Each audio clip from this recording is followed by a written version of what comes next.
you've got building, cooking, gardening, hunting and fishing. I love these types of hobbies and crafts and trades because they are timeless to humanity. In other words, humans have been doing these things for centuries, and I just love that they're still such a huge part of our humanity, despite all the technology that we now have. And with building, that this is kind of what we make content about, and so we feel like we understand that a little bit. Gardening a little bit. My dad has a big garden. He's really good at it, and we've shared that a little bit. Cooking, we know nothing about. My wife does. She's a master cook. I know nothing about it. Hunting and fishing, I appreciate it. But point is, today we're talking about gardening. And wow, do we have the ultimate gardening mentor teacher for you today, which is Kevin Espiritu from Epic Gardening. He has put together a mountain of content, and it's dense and it's specific and it's inspiring, and he's got books and podcasts and videos, and he's really helping people get involved with gardening, with no excuses. In other words, if you don't have a lot of space, no problem. That's how he started. If you live in a big city, doesn't matter. You can do it on a patio. And I am just really inspired. I want to run out in my yard right now and start taking care of my plants better, dig some holes, put some in the ground. I'm really uplifted by this conversation. So I hope you enjoy it. And if you don't have a garden, or if you don't have a plant, or if you never have, you got to listen to this. And I hope you will um, I hope you will get involved even in a tiny bit, because like we discussed in the conversation here, there's a lot of value that can come from it. It can really add some meaning to your life. And Kevin's a great teacher. So I'm a big fan. We'll link to all of his stuff in the description. With no further ado, Kevin Espiritu from Epic Gardening.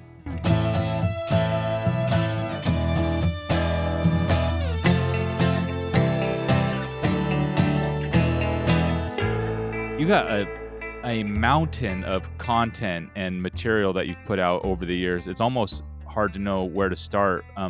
But I guess the first thing that I'm thinking about is the books that you wrote. Could you talk about that? What did it take to put those together? How much work was it? I think you've got two now.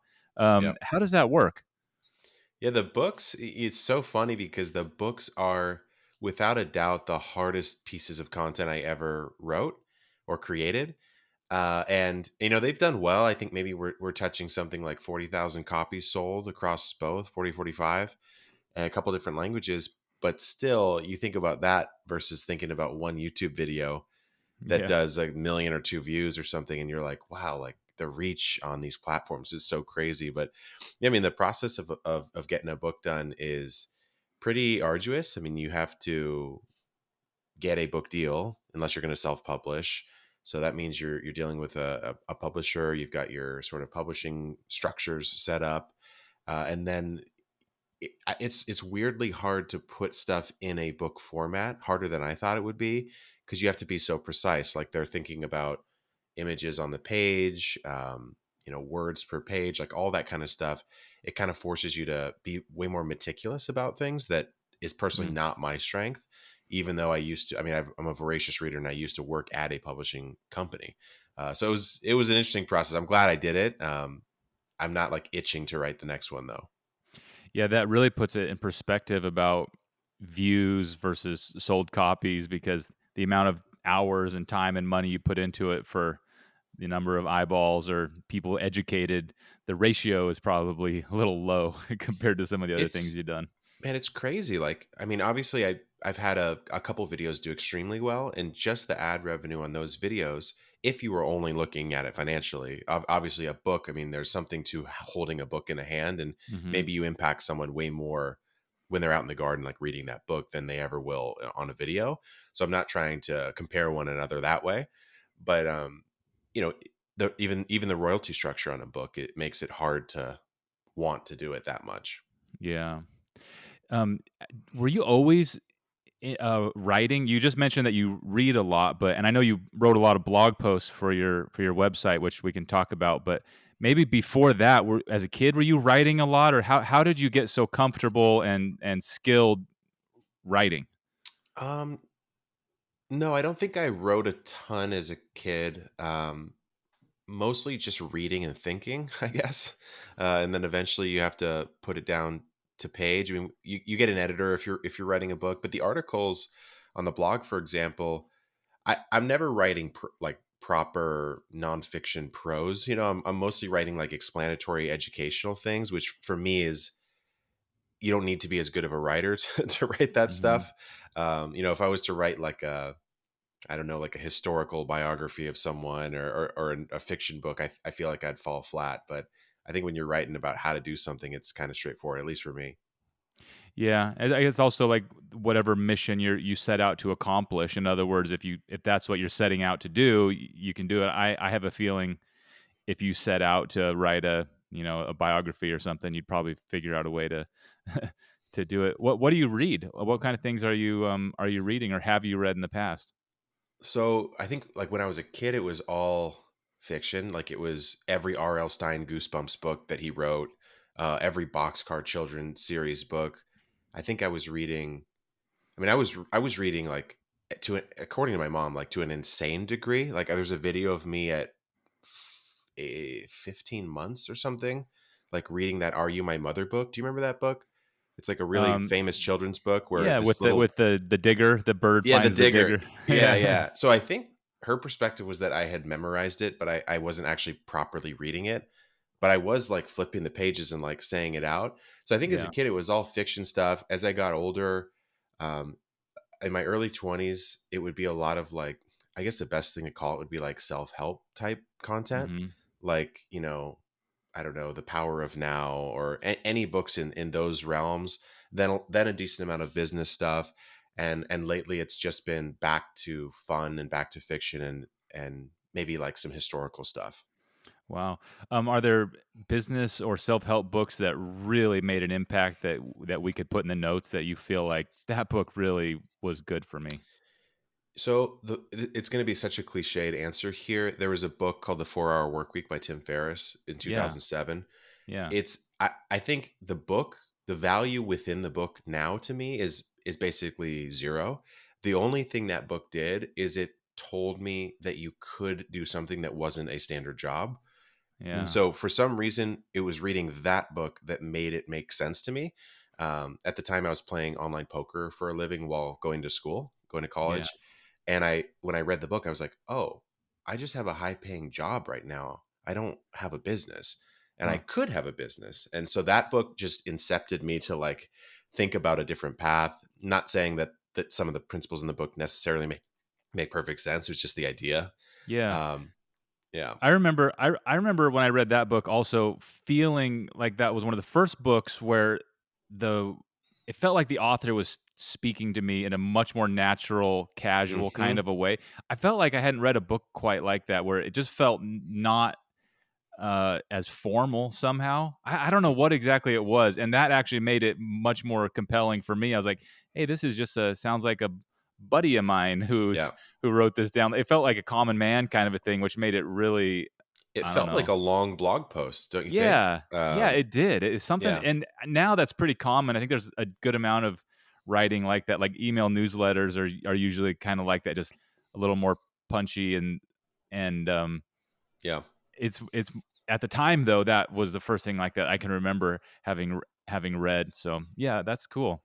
Yeah. Um, did you ever read it's just on this topic because it's the exact opposite and it's probably equally as maybe not cliche, but um, normie, which would be How to Win Friends and Influence People? Oh, dude, I was gonna say that Because if I that's the had exact gone opposite. Like when you read that, like the way it reads is like from the 30s or whenever it was written, and that so old timey. I enjoyed it for that Yeah. reason also, but it felt like a time machine. Dude, the crazy part about I'm almost embarrassed to say like the books that really had a huge impact on me are so sort of pop and basic, I guess, but like that's like one of the most popular books of all time, right? But as Yeah, a kid, I mean, I think I had some experiences in my life that made me grow up like very in my own head and like independent, and like not antisocial or not like super odd, I guess, but certainly not like well socialized.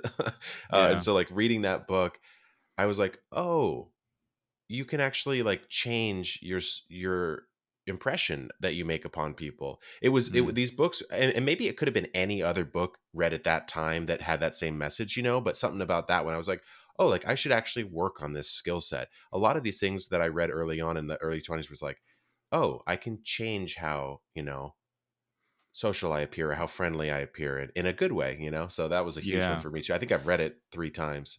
Yeah, I remember a lot of things on that in that book stuck to me, and one that I'm always reminded of is about remembering people's names. And Hmm. when I read it, I had the same experience probably a lot of people where always thought, "Oh, I'm just bad at names," as if Hmm. like that's my hair color or something. But now, eh, I when I meet somebody, I'm always remembering. Okay, don't forget to remember when they say the name. Try to remember it. It's just like this little tip that's extremely practical and super. It's valuable, all for all the reasons in the book, but Hmm. a couple little things like that. I should probably read it again. It was a long time ago, and I that may be the only major thing that I have left rattling around, but The definitely name a one. different. Yeah, go ahead. Well, so the name one, I remember overusing for a period of time. I'd be like, "Oh, like Scott, like that's amazing, Scott," and then Yeah. Oh, I toned that yeah. down. But then the another one that stuck for me from that book was, um, "There's just no reason to argue with people," and that was like a thing I loved to do. And so I think it took me a little bit longer to make that change, but now it's mostly, hey, like could be right. Like I just have no real cares to argue with people, and it seems to make things a little smoother. Do you have experience teaching or speaking in front of groups, or to what do you attribute your ability to speak and communicate really clearly the way you do? I think if I had to pin it down, I would say when I got out of college, my cousin and I were living together, and we were both, just kind of trying to figure out what to do post college. He had a job, I did not, so I was in a much more serious sense trying to figure out what to do. But he was trying to like find some recreation time, and we found this Toastmasters group, which is a public speaking club on Tuesday nights. And he's like, "Hey, why don't we just go to this thing?" And so I was like, "You know what? I literally have nothing else to do, so I'll go with you." And we ended up being in that group for, I want to say, 4 years. And by the fourth year, I was the president of the little chapter that we had. And that was a really interesting experience because if anyone listening has never done it, you're doing prepared speeches, off the cuff speeches, and then you get critiqued by another speaker on your speech like immediately afterwards. And so people would say like, "Hey, you tend to use and ah a lot, or you say at the end of every sentence, or you don't use enough, like you sound like a robot." And it was a really interesting experience because you kind of just got immediate feedback on something you never would if you don't do something like that. And then after that, it was a little bit after that, maybe a couple years, but I did about 18 months of improv comedy classes. So twice a week for like 2 hours a day, a session. And that's more off the cuff. And then that forced me to be like more animated and more, a little bit more alive, so to speak, because I could be a little robotic sometimes. And it totally removed any like stage fright or like camera fright, because the stuff you're doing on an improv show is just ridiculous. And so talking Mhm. about gardening on a camera then after that is pretty simple. Man, I'm so glad I asked. And maybe you've gone through all that on your channel, but a lot of times you see somebody who's good at something and you just assume that they're born that way and that's just, you know, the way it is. But you can't see all the time and work someone's put into something. And wow, 4 years doing Toastmasters and improv, that would definitely help explain how you develop Hmm. that skill. Yeah, it's weird Yeah. because I wasn't like trying to get better at it. I just thought those things were interesting. And then the result afterwards is that looks like it worked out pretty well for being able to talk on YouTube videos. Yeah. Do you think that's more if someone was trying to decide this may not be the best strategy, but do you think that's more valuable than being good at writing and practicing writing, or is the speaking and communicating more valuable, or is it just apples and oranges? I mean, I guess I guess it depends on in the context of what goal. Like if you're trying to build some sort of platform on the internet, then I would say it's probably better to be good at video and speaking and communicating. But certainly if you're trying to be a an artist, like an author or something, then writing makes a lot of sense. I think what writing does, it helps you think clearly, and then the speaking and communicating helps you communicate those thoughts. So obviously Mhm. both would be ideal. Yeah, even like 10 years ago, before video was as big as it is now on every platform, writing was pretty much the way to go. But these days, man, I find myself on, well, even if I'm on Twitter or Instagram or YouTube or whatever, but I just, the video draws you in, and it's, you can listen to it while you're doing other things. So I think it really is probably has the upper hand today in terms of being useful skill, but I don't Yep. know. Yep. Yeah. I mean, I think TikTok's proven it. Like everyone's up about video, and the shorter the better. Yeah, although, man, TikTok is also, it's kind of disturbing because it is forcing things to be so dense and so it's not all silly, but it Hmm. really, the silly and the funny and like the, that stuff kind of cuts through, and then once it's like you make a mistake and you watch one, like, I don't know, like a prank video, and then that's all Hmm. you see on there, and That's so they all just you like get. feed you Yeah. more. Yeah, so it's really, man, I deleted it after a week of I kind of got it as like, "Hey, let me see how this works." And after a week, I'm like, "This thing, I can't handle it. It takes too much time, and I don't think I can compete with You've these people." escaped. Most of us have not escaped yet, but you have. Well, I've got 4 kids too, so it's sort of like my Yeah. time is pretty much all earmarked. We better talk about gardening a little bit, and I hate to make you, like, cover the basics, but I just have to because our audience and the people listening to this show are generally a lot of weekend warriors, but people who are building, craftsmen, tradesmen, guys who like tools. Sure. And I really feel like gardening is like it's like in the same family.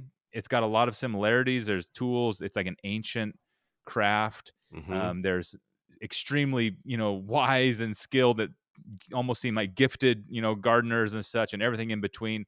Oh, and there's a lot of misconceptions, and just like with woodworking or blacksmithing, where a lot of people would love to get involved, but are like, I don't have a shop, I don't have Hmm. $10,000 worth of tools, therefore I can't do it. That's not true with most trades and crafts.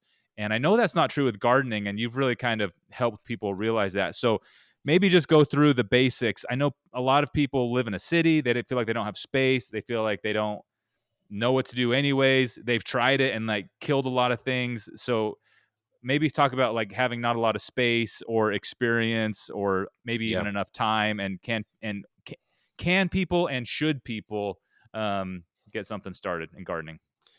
Well, certainly, I think everyone should. I mean, our whole thing at Epic is teach the world to grow. I feel that, like, I mean, it's kind of like what you guys do, right? Like you're teaching people real productive skills, and gardening certainly is like real productive skill set that actually produces produce, right? So it'd be amazing if we all did a little bit more of that. And yeah, my story is starting much like the situation you described. Like I was living downtown for a while. I only had a balcony. Before that, I didn't even have a balcony.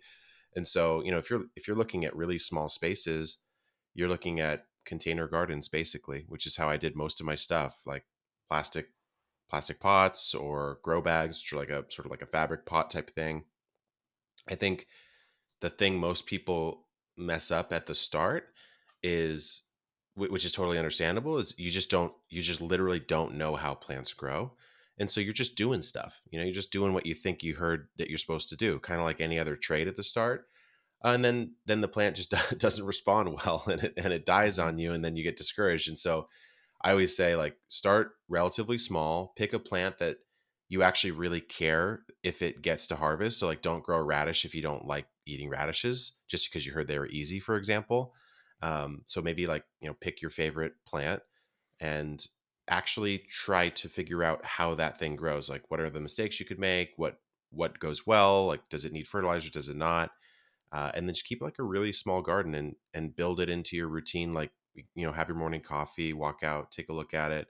A lot of gardening is like, it's like watching and then reacting. It's not a lot of, it's not necessarily a ton of acting, because the plant's Mhm. not, like if you're going to build a raised bed or something, Nate, it's like you're building it, you're taking the action to build it, and then once it's done, you built it. With a garden, the plants all grow themselves. you don't really control that. It's really the genetics of the plant and then the environment they're in. The only thing you can Mhm. control is the environment. So you just have to give it the environment that a tomato wants or that lettuce wants, and Mhm. don't give it the things it doesn't want, and then it automatically grows. And that's kind of like the sounds obvious, but it is when you think about it from that lens. You're caring for a living thing, right? Like you don't like grow Mhm. your dog. You just give your dog food, water, and play, and it Mhm. grows itself. Yeah. Um, I like what you said about growing something that you want or you're interested in. One of the first plants I ever grew that I cared about was a pepper plant, like a might have been a jalapeno or something. Hmm. And I was amazed how quickly I got like attached and like proud of that plant. I was showing it to all my friends. I was like could not wait to like eat one of these peppers. It like very quickly like became a part of my not really my identity, but I was just really proud of it. You know, just Yeah, this one yeah. little plant, and it went well. And I like did a few more, and kind of ever since I've always had a few plants here and there. I haven't really gotten involved in it, but I guess for someone who has not gone down this road at all, it's worth even like what you said, just getting one or two plants and just kind of getting involved because it's kind of is like a new like having a pet or a Hmm. new aspect of life and satisfaction that is not really comparable to anything else. It's not the same as building something because like you're building woodworking, you really are blood, sweat, and tears pouring into Yeah. it. But it's amazing with plants how much work they do themselves where you go out after being gone and out of town for the weekend and you're like, whoa, Hmm. look what you did while I Yeah, I was mean, gone. I just got back from like my first true vacation in a while. I went to Hawaii for 8 days, and I got back and I was just amped to come see the garden. I walk into the front yard and my sunflowers are all actually bloomed. My first nectarines and my first apples and apricots that I've ever grown, because I it's hard to grow here and I just put those trees in recently, were ready, and Wow. so like coming back to that, it's just like it's a good way that you put it. It's like there isn't actually anything comparable to tending to a garden, the experience of it, of like going from seed all the way to harvest, and then you're actually consuming the thing that you grew. Yeah, it's very satisfying. I think that's why you see it in every culture, in every creed and race across the world. And it's actually one of the weird spaces on the internet, at least I noticed, that like people across the political divide don't necessarily like sort of put that aside for the time Hmm. that they're talking about gardening. Yeah, there's several of those. Another one, like most crafts are that way also, culture, cross cultures and countries, people can really respect craftsmen, each other's work. But in particular, blacksmithing has that component because you got these guys like my dad and his friends who are old school. How do you describe them? Blue collar Hmm. tradesmen who like building and they've loved tools and been involved in the tools their whole life. And there's also a different type of people who get into blacksmithing who come to it from like maybe even video games or Yeah. and like Lord of the Rings and like a completely different background. Not that craftsmen can't like Lord of the Rings or anything, but a more counterculture instead of a traditional culture. That's what it is. There's a there's a route into blacksmithing from like a counterculture sort of a Hmm. um, I space, saw and a and guy. these people meet at blacksmithing Yeah. conventions in the same room, and it's like let's talk about blacksmithing, and it's great. Yeah, it reminds me because I recently saw a guy whose whole job is as a blacksmith, and he just makes absurd video game swords, and that's all he does. Maybe you know of him, maybe you don't. I'm not sure. I think he's in like the UK or England or somewhere. I'm not really sure, but Hmm. he's this guy's just making like massive swords, and then like throwing them down and chopping watermelons and stuff. And I think he sells most of them. But yeah, I mean, I'm sure he rolls up to a blacksmithing conference. Your dad's there, and they're probably talking about technique, right? Yeah, yeah, it's pretty neat. Gardening's definitely that way as well. Um, wh- you were in Hawaii recently, and you're in San Diego now, which both of those, and I mean, those are just growing. That's Garden of Eden type gardening area. Both of those places. Um, I think there are people who don't garden because they think I live in Phoenix or where Mm. I live it's freezing cold. So will you just dispel the myths around where you are and whether or not you can garden? Yeah. If you're in whatever Canada or Yeah. I mean, it so desert. the myth is like 20% true, where like when I was in Hawaii, for example, you're really not going to be able to grow a class of plants like, your stone fruits. It's just not going to do well there. But you've also now unlocked growing any tropical fruit that you could pretty much dream of, and so it's just shifting. That's the first thing. It's like you're going to shift the type of crops you can grow to some degree. Now, San Diego, which is why I live here right now, or I grew up here, but it's why I'm staying, is San Diego can kind of flex and grow almost anything because of our Mediterranean climate, which is only like, I think we're the only area in the USA that has the Mediterranean specific climate that sort of has this like free pass to grow whatever. Hmm. We have a grower who's on our team who's up in Vancouver. We have other people who are in, Phoenix or in the Northeast, and everyone has a garden. And the interesting thing is your techniques are going to change a little bit. Certainly, your timing changes a lot. Gardening is ruled by the seasons, of course. And if you're in an area that gets a freeze or gets a true winter, well, now your season, if you think about the year as like a line, right? Your season just comes in on the end. So like when your frost starts and when your frost Hmm. ends, sure, you can grow something that's probably going to be indoors, or you can maybe Hmm. start some seeds and get them ready for spring, but you can't plant them outside. Whereas like someone in my climate, I could do that all the time. And then if you go to like that Hawaiian climate like you were talking about, you can definitely do it all the time, but you could do it so well that some crops won't even work. And so Hmm. you can certainly have a garden in any climate. It just depends on the timing of it. And I would say the colder the climate, generally, like the more precise you have to be. If you're up in, Montana, you've got maybe 120 days to grow stuff. So the second your ground's workable, or you can actually put stuff outside without it freezing, it would be much better if those seeds were already started and you had like, this tall, foot tall Yeah. tomato plants instead of the seeds. So it's just a little more planning on the colder side of things. And then on the warmer side of things, it's like, for me, I can't grow really classic crops that well, like broccoli, cabbage, cauliflower, unless I plant them literally at the end of fall and grow them in our winter. And Mm. so it's just like weird adaptations, but you can do it no matter where you are. Are you ever one of the downsides to San Diego is there's not as much space. It's You're not going to get like a 10-acre Yeah. flat piece of land to Yeah. get a tractor. Are you ever tempted to pack up and go somewhere where you could really get Yeah. some equipment and move some dirt and make your own massive amounts of fertilizer and that kind of thing? Yeah, actually, I'd love to chat with you guys sometime about that because Oregon is on the list of things I'm looking at. But my progression, like I was telling you guys earlier, was it was like, small apartment, Yeah, downtown balcony. Now, the where Epic Gardening as a channel really sort of blossomed was at my old place, which was a small front yard garden, yeah, maybe 15 by 30 feet. And now, to me, I have a mansion which is about a third of an acre, and yeah, most of it's workable. But I think, okay, well, what's the next phase? The next phase is probably going to like 3+ acres. And that, you're right, that's not happening in San Diego. Nor do I think, even if I could, I would want it to, because I would yeah, want to test out a different biome. Like growing in a different zone would just be interesting. So yeah, yeah. I've been looking a lot actually at like Washington, Oregon, Idaho type areas. That's cool. Well, if in case people, I'll link to this, but they have to see your home garden place now. You said third of an acre. It's amazing. It is. It's got to just make your neighbors smile so big to see what was once, a small house with a bunch of, lawn or It mulch, was bad before. Yeah. Yeah. and now it's just got to be the biggest feature in the neighborhood. I would think it's got to just make everybody so happy.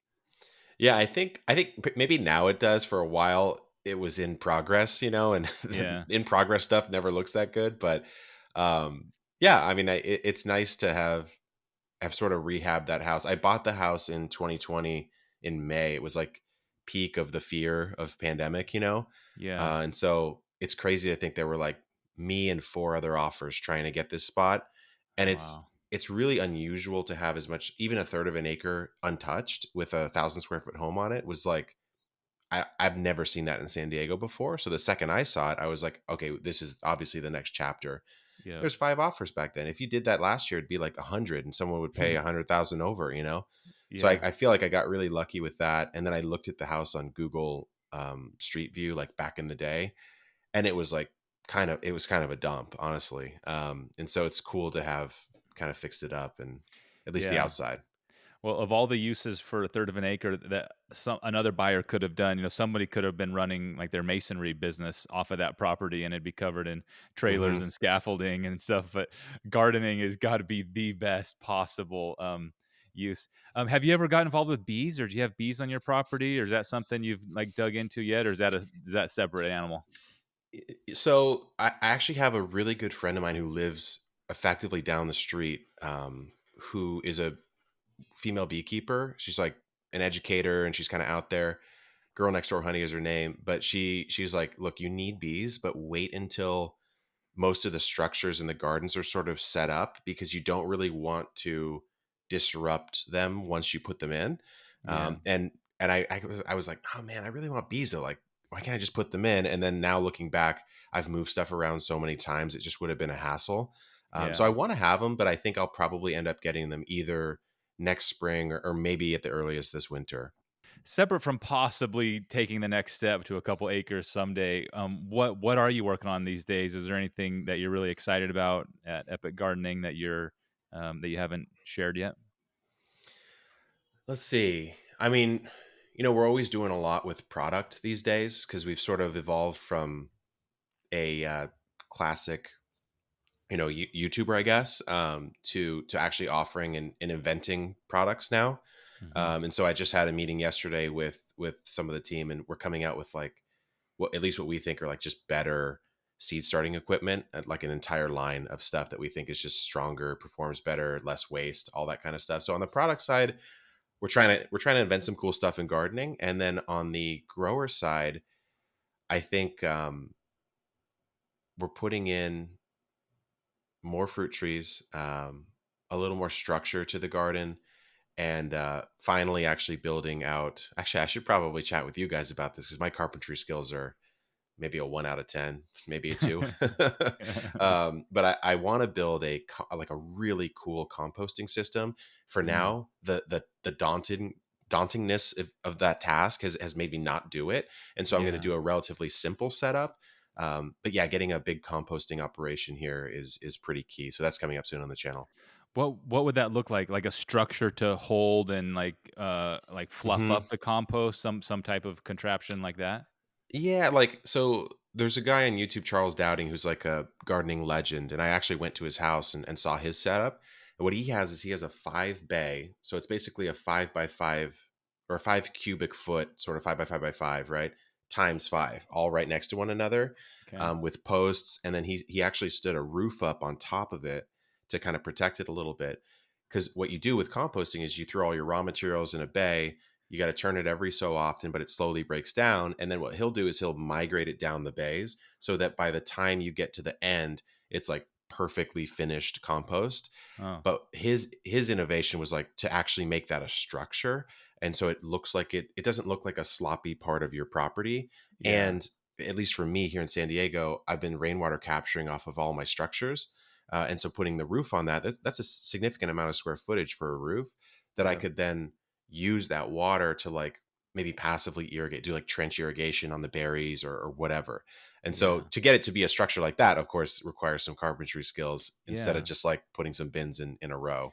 Yeah, definitely. Oh, that's really cool. Well, we should definitely talk and help you plan that out. And, um, I wanted to have my dad here, but I'm going to have to prepare him a little more. He has a garden and Mm. they're really good at it. I don't know if you've seen it. They have a big garden, him and my mom, and they've done it for a long time.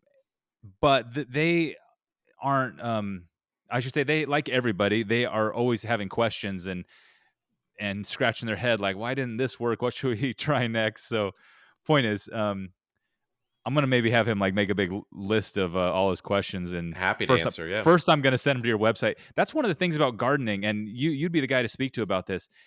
All the information is out there.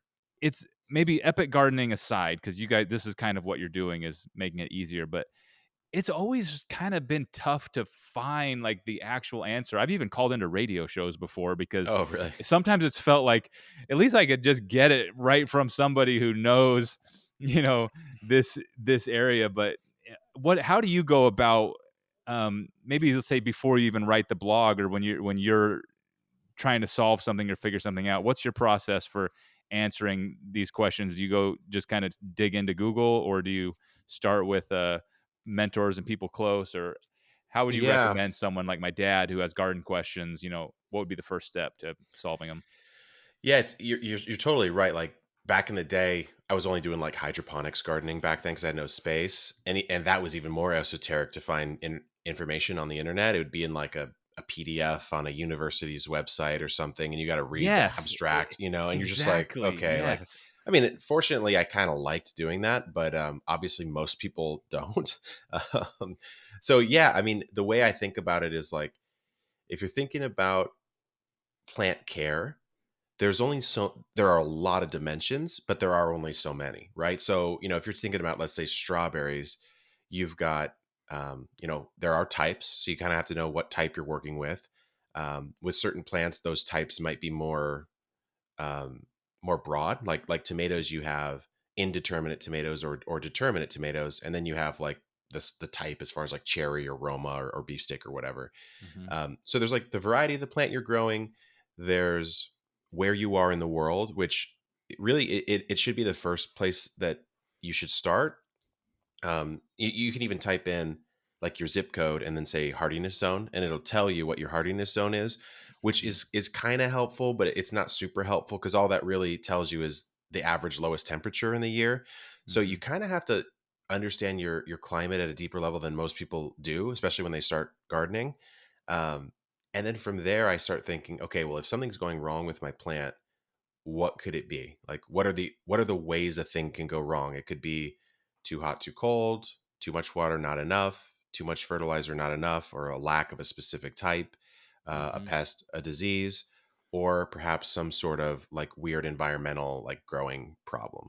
And so in my head, like if I'm walking out in the garden, I go, okay, well there's some damage on this plant. It doesn't look like a nutrient thing. It looks more like a pest thing. And then if I can't ID what the pest is, I might then Google, you know, tomato pest that does this type of bite or whatever, try to like really dig in. It is hard to like collate all that info in easy spots. Even at Epic, we're always kind of struggling like, okay, well, you could put the whole universe into this article or you could just try to strip Yeah. it down. And so that's the weird part about gardening is there's so many variables. it, I think that's sort of a function of why it's so hard to get those answers. And it's Yeah. why you see like there's these people out there that are trying to solve gardening with these apps like planning apps and solutions apps, and they Okay. never quite hit because there's just too many things to think Yeah. about. So I'd say if you want like a really easy answer, you can actually call your county extension agent, which is like kind of a old timey service that the government offers. Oh, But there are wow. master gardeners out there that are literally that's what they do. Like you can call them and say a very very specific question, and they'll just go look the answer up and say, well, we think it's this, and you can call them. So if you really want to get personalized advice, I'd do something like Wow. that, or maybe even just Wow. walking into your local nursery and just chatting. Oh, yeah, that's a good idea. Yeah. You didn't say it, but I will. Epic Gardening, you guys have done a really good job at helping solve this problem by boiling down the format and like the readability and the titles and organizing. And so that I'd say your site is really helping in this department. Um, and there's a lot on there too. It's kind of Yeah. it's actually quite impressive. I really got to salute you what you've built over. I know it's been probably a mountain of work, but what a mountain of content and material that you guys have put out over, and you and your team over the last several years. And Yeah. wow, and It's been a obviously you ride for sure. yeah, it's been pretty amazing to see. Kevin, thanks so much. I'm gonna be in touch because, like I said, I have some ideas here. Yeah. Maybe we could work. It'd be fun to do something together. Like I said, maybe it's a compost thing for you, or maybe somehow we get you up Oh, that'd be here so fun. in my Yeah. dad's garden, or I could even get you some footage from his garden if you want to utilize it in some way for your audience. I don't really know what, but it'd be I've fun thought to about like have some what do kind you, of collaboration. Go ahead. yeah, well, I was gonna say, what do you think about the idea? I know there's like some other really prominent YouTubers that do have gardens, like Jerry Rig Everything. He built a garden. Yeah. I've thought about doing like reviewing other YouTubers' gardens, maybe Oh, going there. Of course, that'd be fun, but like just yes. reacting to the gardens of other YouTubers, I think would be kind of interesting. Um, Oh, so yeah, what if what if we could film you even like a 5-minute thing where my dad would basically speak to your audience, intro, and like show and tell his garden, and then you take it over and could just like do whatever you want with it. But Yeah.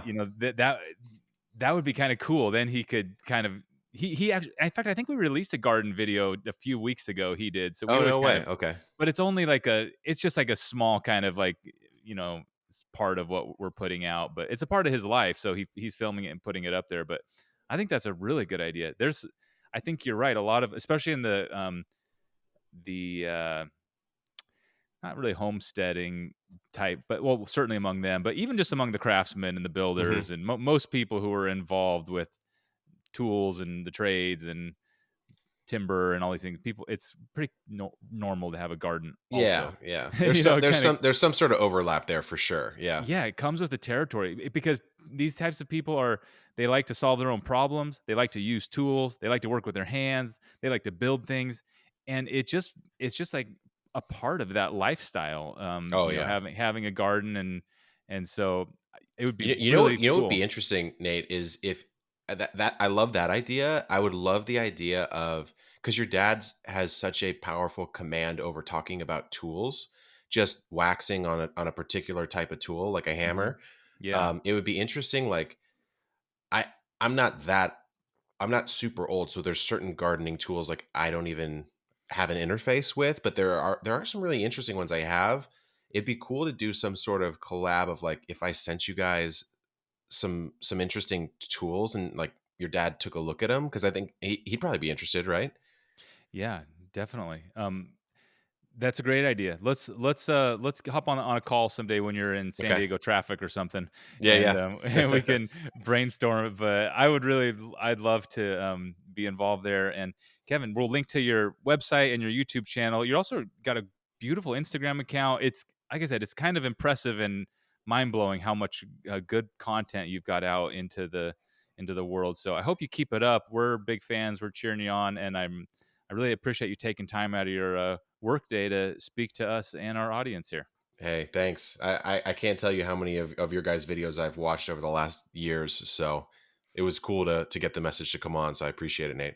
All right. Well, next time I'm going to have my dad here, but I'm going to have him like prep all of his garden questions and he can hit you like lightning round. And All right. we'll make sure he knows that a lot of times knowing how to find the answer is half the battle. So in other Yeah, words, you yeah, don't have to know everything like off the cuff, but we'll give it a totally. shot. All right, Totally. Kevin. Well, thanks again. We'll catch you next time. And everybody check out Epic Gardening on YouTube, Instagram, and his podcast. And we'll catch you all next time.